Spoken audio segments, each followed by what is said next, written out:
Oke. Oke, Fir. Jadi apa nih yang bisa kita diskusikan hari ini? Aku mau kan aku ini udah lama ya mencari pekerjaan gitu. Nah, aku nggak ngerti sekarang karena memang masih imbas dari COVID, ya kan? Padahal sekarang yang udah new normal ya gitu. Tapi kayak kayak masih susah gitu untuk mencari pekerjaan gitu. Untuk sampai di tahap interview aja tuh kayaknya susah. Untuk aku pribadi ya. Untuk sampai ke dipanggil interview itu susah. Aku udah blast ke semua platform pencari kerja gitu. Bikin akun sini ini, tapi kayak untuk sampai ke interview aja tuh itu lama banget dan hampir jarang gitu. Yang pasti cepet di accept sama perusahaan itu pasti marketing gitu. Jadi aku ini hampir beberapa bulan terakhir dari bulan Maret sih, aku selalu berputar di perusahaan pialang, komoditi emas.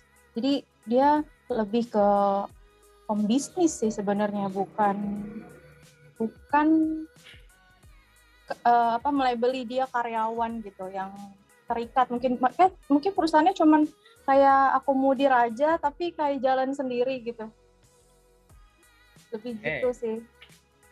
Gitu. Jadi kayak aku ngerasa nggak ada passion di situ, tapi kayak sekarang tuh yang lagi marak banget, nggak ngerti kayak muternya di situ lagi, pialang lagi gitu. Jadi aku ngerasa kayak kok susah banget ya gitu.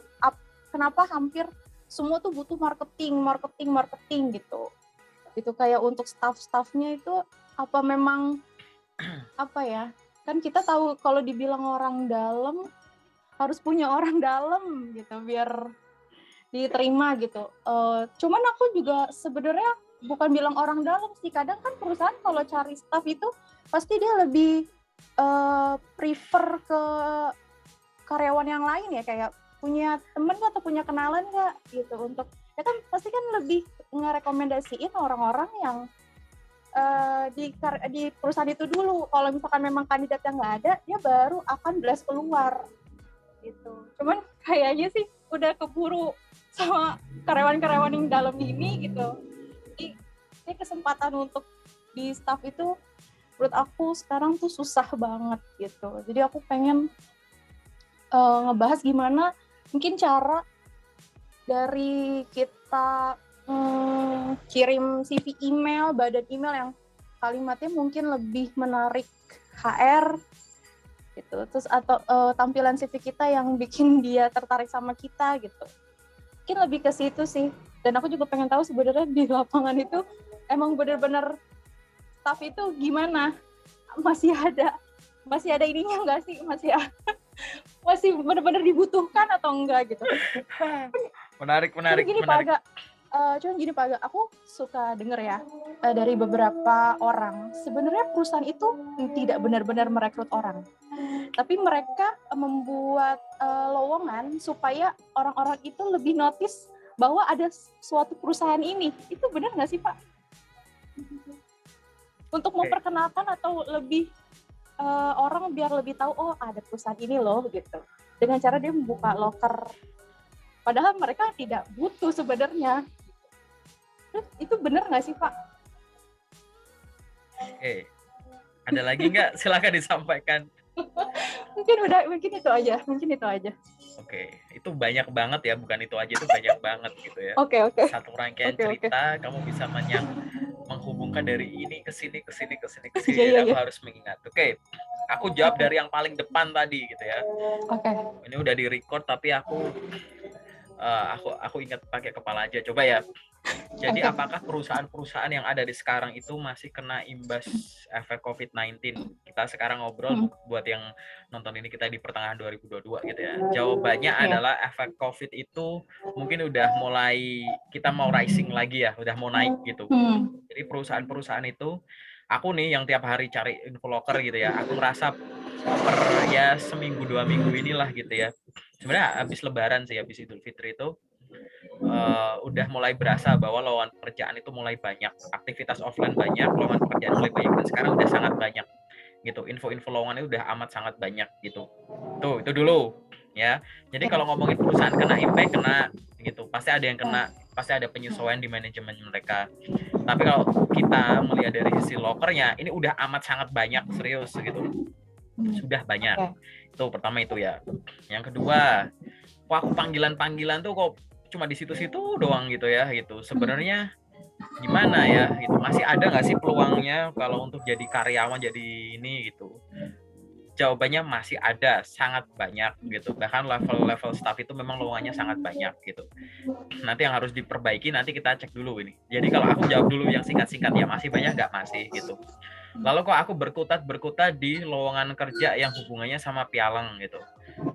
Mereka tuh kayak gitu. Kenapa sih ada pialang? Mereka juga nyari posisi jadi marketing. Terus kenapa perusahaan kok kalau posisi marketing tuh fast respon semua? Mungkin kamu nggak butuh atau lagi nggak nyari yang posisinya marketing. Betul. Perusahaan itu intinya kan harus jualan kan. Nah, kan kamu sendiri yang belajar gitu ya. Ini sebenarnya kan dasar marketing management banget ya. Jadi namanya apa yang bisa dijual di pasar itu kan ya ada barang, ada jasa, ada informasi, ada event dan lain-lain gitu kan, macam-macam tuh. Kalau kamu belajar pengantar marketing management itu kan kayak gitu di awal-awal gitu. Jadi ya jelas kenapa kok marketing itu harus ada ya, karena dia ujung tombaknya gitu. Nah, cari orang marketing ini ya harus yang berjiwa marketing gitu. Di dalam aktivitas marketing itu ada sales gitu ya. Jadi marketing ya kan gitu kan, kamu udah tahu lah kamu orang ekonomi gitu kan, marketing sama sales itu. Jadi kayak gitu. Kenapa kok butuh? Ya iya. Kalau bayangin aja itu namanya juga ujung tombak. Pernah lihat ujung tombak yang lentur gitu nggak? Buat tusuk langsung wing gitu. Bayangin, nggak bisa buat tusuk, nggak bisa buat berburu, nggak dapat buruan. Makanya ujung tombak tuh harus yang shape-nya tuh ya kayak begitu, tombak gitu. Yang bener-bener taruh di depan itu yang runcing kayak begitu gitu. Jadi memang butuh. Tidak harus yang hubungannya sama pialang atau enggak gitu. Jadi itu secara umum adalah marketing tuh butuh gitu. Ya. Terus habis itu balik lagi gitu. Tapi kan kok kayaknya susah gitu ini yang staff gitu. Apa perusahaan tuh malah masih banyak menggunakan yang orang dalam dan lain-lain itu. Nanti itu bikin itu sesi khusus sendiri, tapi aku jawab yang general. Bahwa memang itu ada benarnya dalam arti biar kamu, jadi gini loh, kita ngeliat orang dalam tuh dari sisi rekomendasi. Ya. Bener nggak sih kalau kita butuh orang, kita nanya ke teman dekat dulu, tadi kamu nanya gitu kan, ada yang punya ini enggak gitu kan. Ini sebenarnya sistem rekomendasi. Orang yang ditanya ini, dia kan pasti punya ribuan kenalan kan. Sampai akhirnya dia menyebut satu nama yang sesuai gitu loh. Gitu. Jadi sebenarnya itu ordal kalau kita mau ngelihat dari sisi fair-nya itu adalah ya tadi gitu. Orang yang mampu memberikan performan yang baik sehingga seseorang ya mampu menggunakan nama dia untuk membawa ini gitu. Kan itu kan mempertaruhkan namanya dia, ya nggak sih? Ada orang ini nggak nih? Ada orang ini nih gitu. Gitu. Nah, rekomendasi ini ya banyak hal gitu. Kalau secara profesional ya kebanyakan ada misalnya kayak, oh aku tahu kita pernah satu tim dulu, kita pernah satu project, oh kita pernah satu pendidikan, makanya tahu gitu. Kita ngomong ordal versi netral dulu ya kayak gitu. Jadi kayak begitu. Ya biar kita bisa punya ordal gimana? Ya tunjukin kalau performa kita baik. Ke siapa saja kita berinteraksi. Barangkali suatu saat rezeki kita tuh lewat dia, atau rezeki dia lewat kita. Jadi kita ordalnya mereka gitu. Intinya semacam itu. Tapi di luar itu ya nggak usah mengkhawatirkan. Jadi sebenarnya staff itu ada nggak sih? Iya, staff itu ada bener gitu, dan itu masih dibutuhkan. Nah masalahnya kita harus ngelihat dulu namanya ngelamar kerja. Tadi kamu bilang aku udah pakai channel ini ngelamar di sana kok nggak ada panggilan gitu. Sebenarnya simpel sih jawaban singkatku kalau aku mau jawab ya. Sebenarnya singkat apa, dari CV yang kamu kirim ke aku aja salahnya banyak gitu. Mungkin dokumen yang lain juga iya gitu. Sehingga harusnya pada saat kita merasa ini udah rutin ngelamar, kok nggak, kita harus punya kepekaan gitu ya. Kok nggak ada yang respon ya, kok responnya kayak begini terus ya gitu. Nah kita tanya tanya ke yang tahu. Siapa yang tahu? Ya bisa orang, bisa bukan orang. Bukan orang ya tanya ke Google lah, tanya ke ini itulah. Ke orang ya tanya yang di grup loker, tanya ke aku, ke temanmu lain nih, kamu misalkan punya coach gitu. Jadi sebenarnya saya salahnya di mana? Karena ngomongin salah tuh banyak. Bisa CV-nya, CV bisa salah cara bikinnya, bisa salah cara memakainya gitu ya. Gitu. Itu baru CV ya kan, belum dokumen yang lain gitu. Jadi kita harus ke arah sana gitu. Nah, lalu apa yang harus dilakukan? Yang harus dilakukan tadi, kalau aku mau gambar-gambar di sini ya gitu, aku coba kasih share screen, muncul nggak layar putih di situ? Yes.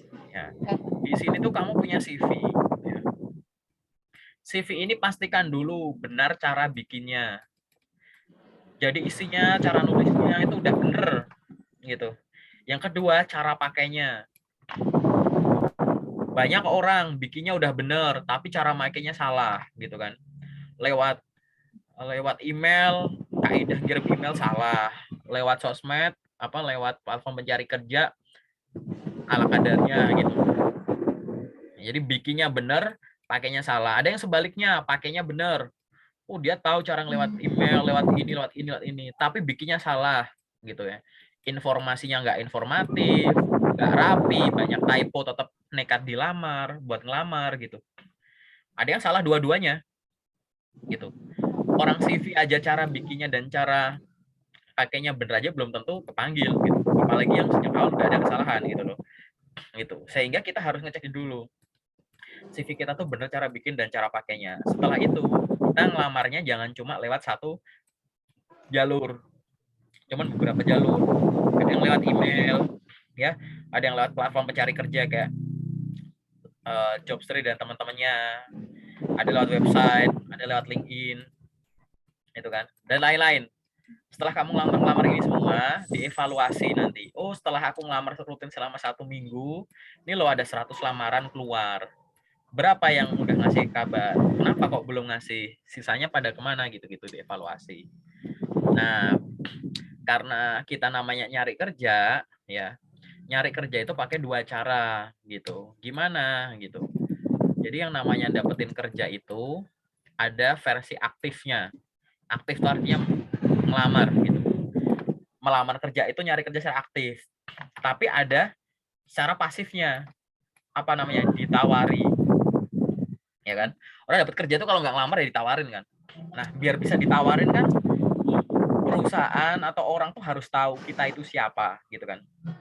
Sehingga kita harus branding gitu. Gimana cara branding? Lewat sosial media. Gitu. Sosial media tuh cukup LinkedIn aja boleh, LinkedIn plus Instagram boleh, LinkedIn plus Instagram plus apa ya sih yang banyak, TikTok boleh gitu. Yang penting ada Kayak LinkedIn-nya waktu aja. itu Pak Aga ngomong ya, yang waktu itu Pak Aga ngomong Instagram, fotonya nggak ada buat branding aja, itu ngaruh ya. Iya dong, gitu. Ya kan? Maksudnya tuh orang lihatnya sosial media tuh juga kayak wah isinya cuma orang pamer, isinya cuma gini, isinya nggak bener loh, nggak, jangan gitu. Kita ngelihat sisi positifnya, jangan melihat sesuatu dari sisi negatifnya gitu. Lihat sisi positifnya gitu. Aku pengen orang kenal, ada orang dengan bidang kayak aku loh gitu. Kan perusahaan mungkin jadi gini loh. Kan ada kalau namanya ngelamar kerja, kendalanya kan mungkin ada perusahaan yang bagus tapi kamu nggak tahu kalau perusahaan itu ada. Namanya nggak tahu gitu kan. Padahal dia butuh orang kayak kamu, ya kan? Kalau lihat dari sisi kamu. Kalau dari sisi perusahaan juga, perusahaan itu nggak tahu ada orang sehebat kamu gitu loh. Jadi ini lebih cepet-cepetan mana? Kamu nyari, apa kamu ditemuin? Nah, karena kita nggak ada yang tahu, berarti kan kita sambil nyari, sambil branding kan. Gitu. Jadi untuk mencari ini aja dulu fokusnya gitu. Caranya gimana? Ya memperbaiki semuanya. Memperbaikinya tuh gimana? Yang aku maksud gitu ya. Cek di mana kita sering gagal. Maksudnya sering gagal tuh gimana gitu. Ini kamu kan punya CV. Terus habis itu buat ngelamar ada panggilan untuk psikotes. Habis itu ada interview HR. Ya kan? Terus habis itu ada interview user gitu. Misalkan ya. Terus habis itu ada medical check up. Terus habis itu ada background check mungkin gitu. Terus habis itu ada offering. Nah, kita cek dulu kita itu sejauh ini dengan CV yang ada paling sering gagal di mana gitu. Kalau aku jarang tuh sampai nembus sampai psikotes, oh berarti CV-mu ini yang harus diperbaiki, jadiin fokus utamamu di sini gitu. Banyak orang ya nggak lolosnya di interview HR yang diotak-atik CV-nya, nggak lolos di interview user yang diotak-atik CV-nya. Gitu. Jadi CV mulu yang disalahin gitu. Ya. Jadi kita pelajari di mana titik kita paling sering gagal. Itu yang jadi fokus utama. Tahap-tahap sebelumnya itu untuk dioptimalkan aja biar panggilan lebih banyak gitu ya. Gitu. Oke. Lebih ke arah sana itu yang kamu butuhkan. Oke ya. Gitu. Jadi caranya gimana nanti aku jelasin. Intinya adalah pergerakan kamu harus jelas. Kita harus cek dulu gitu.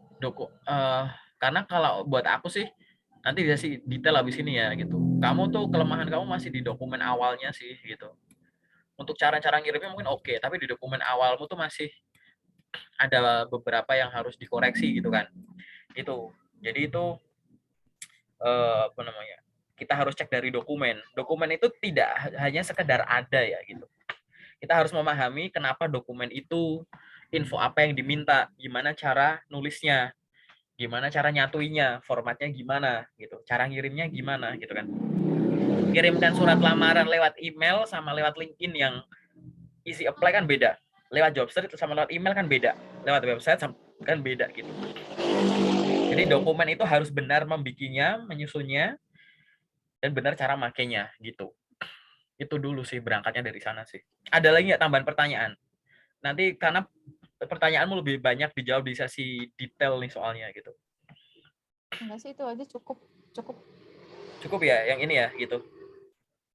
Oke, sekarang aku pengen masuk ke sesi yang detail ya.